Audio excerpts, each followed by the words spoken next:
एक दिन ऋषि विश्वामित्र ने अपनी मंडली के साथ प्रातःकाल ही जनकपुरी के लिए प्रस्थान किया। चलते चलते वे विशाला नगरी में पहुँचे। इस भव्य नगरी में सुंदर मंदिर और विशाल अट्टालिकाएं शोभायमान हो रही थीं। वहां की बड़ी बड़ी दुकानें अमूल्य आभूषणों को धारण किए हुए स्त्री पुरुष आदि नगर की संपन्नता का परिचय दे रहे थे। चौड़ी चौड़ी और साफ सुथरी सड़कों को देखकर जैसा लगता था कि नगर के रखरखाव और व्यवस्था बहुत ही सुंदर और प्रशंसनीय थी। विशाला नगरी को पार करके वे सभी मिथिलापुरी पहुंचे।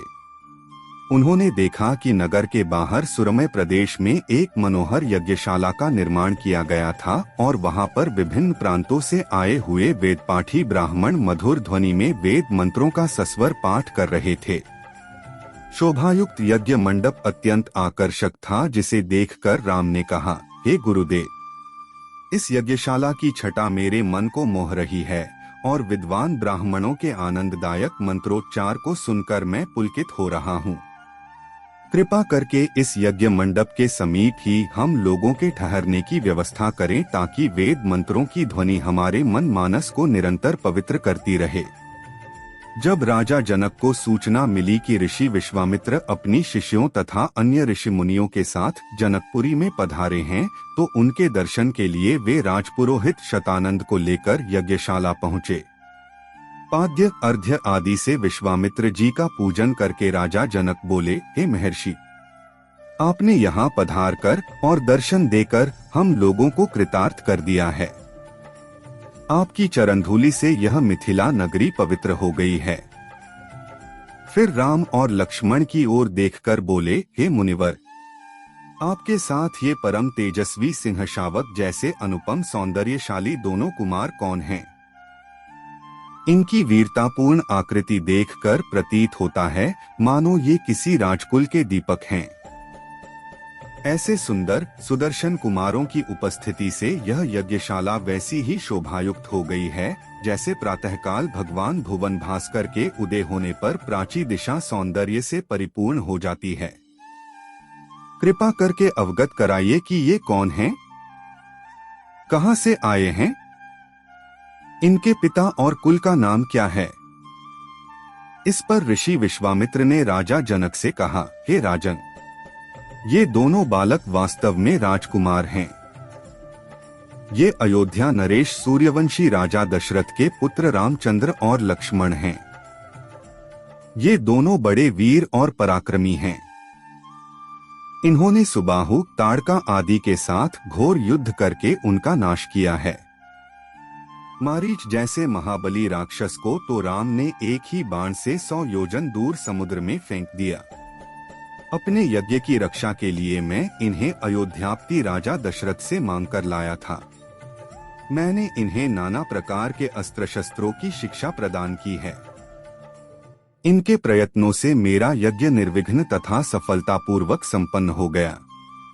अपने सद्व्यवहार, विनम्रता एवं सौहार्द से इन्होंने आश्रम में रहने वाले समस्त ऋषि मुनियों का मन मोह लिया है।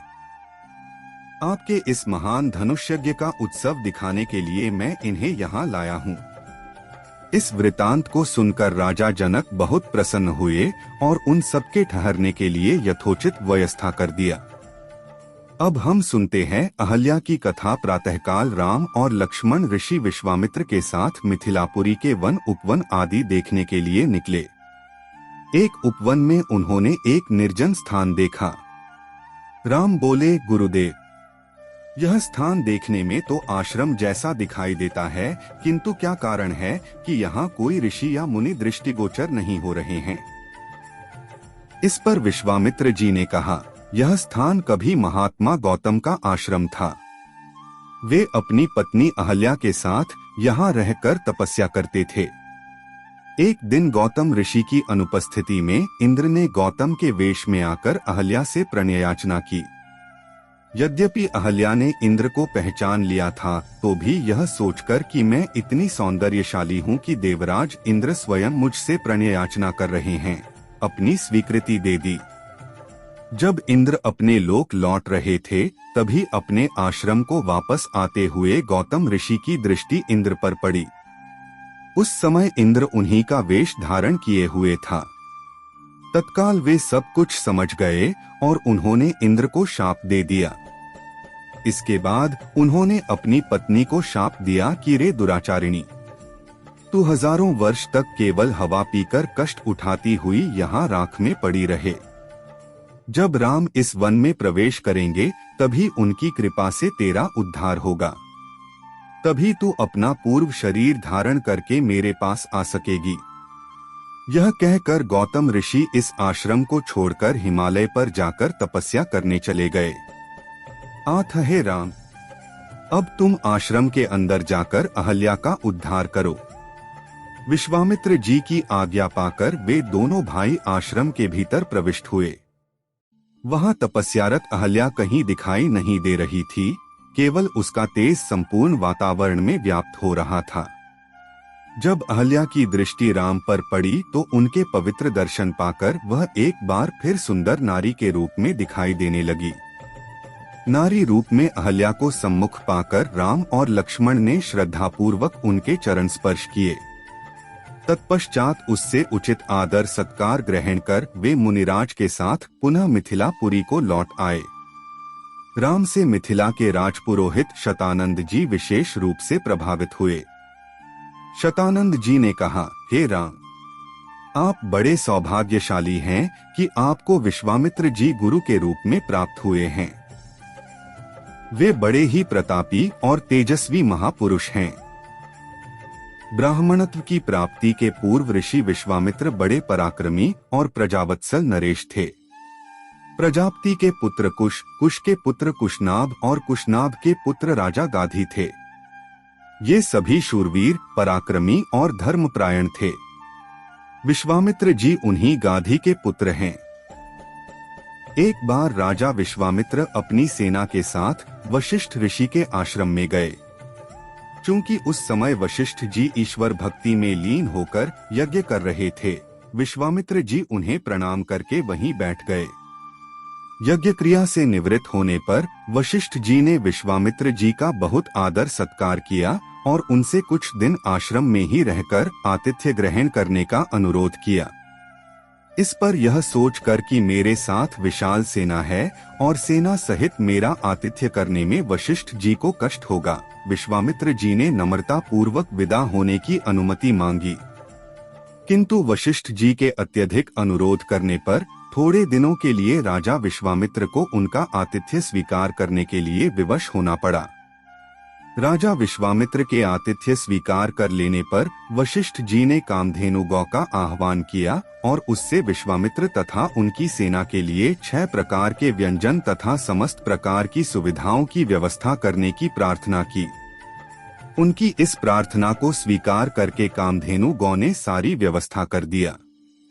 वशिष्ठ जी के अतिथि सत्कार से राजा विश्वामित्र और उनके साथ आए सभी लोग बहुत प्रसन्न हुए।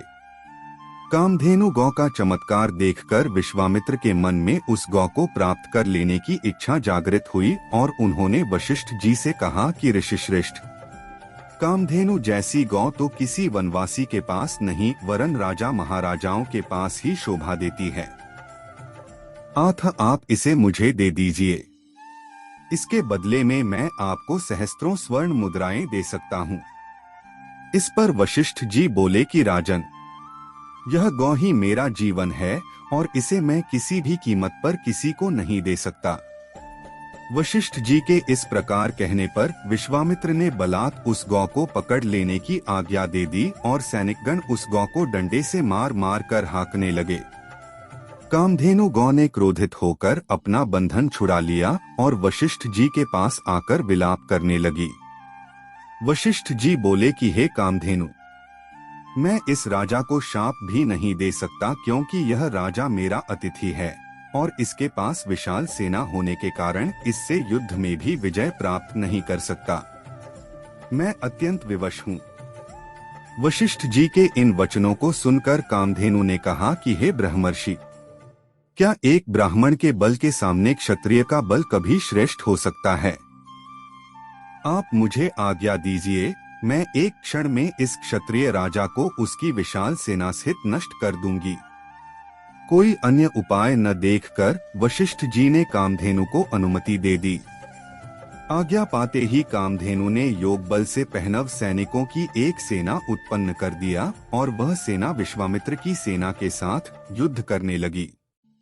विश्वामित्र जी ने अपने पराक्रम से समस्त पहनव सेना का विनाश कर डाला।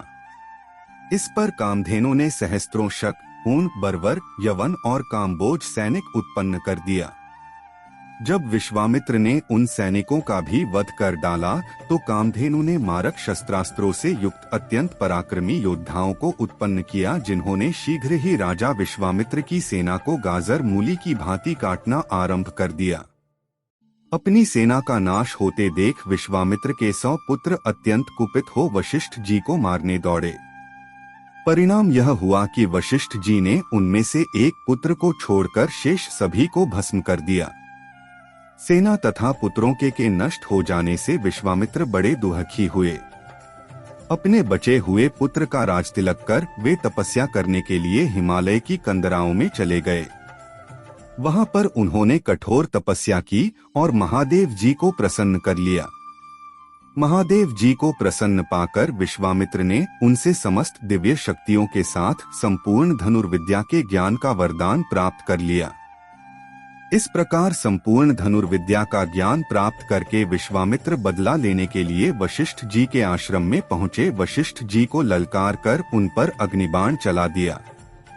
अग्निबाण से समस्त आश्रम में आग लग गई और आश्रमवासी भयभीत होकर इधर उधर भागने लगे। वशिष्ठ जी ने भी अपना धनुष संभाल लिया और बोले कि मैं तेरे सामने खड़ा हूँ, तू मुझ पर वार कर। आज मैं तेरे अभिमान को चूर चूर करके बता दूंगा कि क्षात्र बल से ब्रह्मा बल श्रेष्ठ है।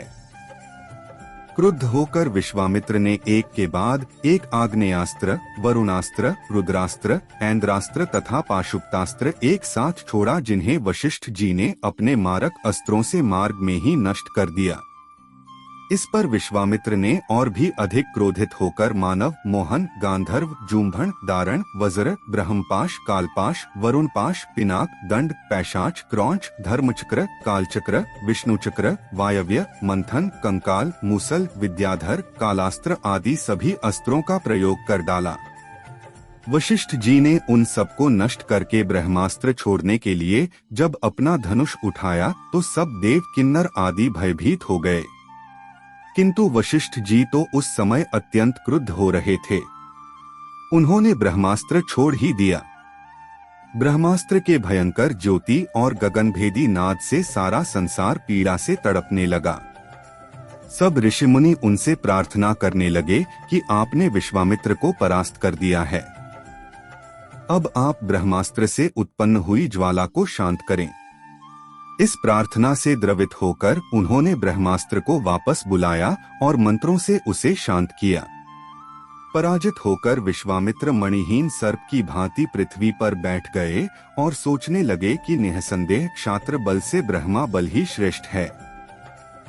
अब मैं तपस्या करके ब्राह्मण की पदवी और उसका तेज प्राप्त करूंगा। इस प्रकार विचार करके वे अपनी पत्नी सहित दक्षिण दिशा की ओर चल दिए। उन्होंने तपस्या करते हुए अन्न का त्याग कर केवल फलों पर जीवन यापन करना आरंभ कर दिया। उनकी तपस्या से प्रसन्न होकर ब्रह्मा जी ने उन्हें राजर्षि का पद प्रदान किया। इस पद को प्राप्त करके भी यह सोचकर कि ब्रह्मा जी ने मुझे केवल राजर्षि का ही पद दिया, महर्षि देवर्षि आदि का नहीं, वे दुखी ही हुए।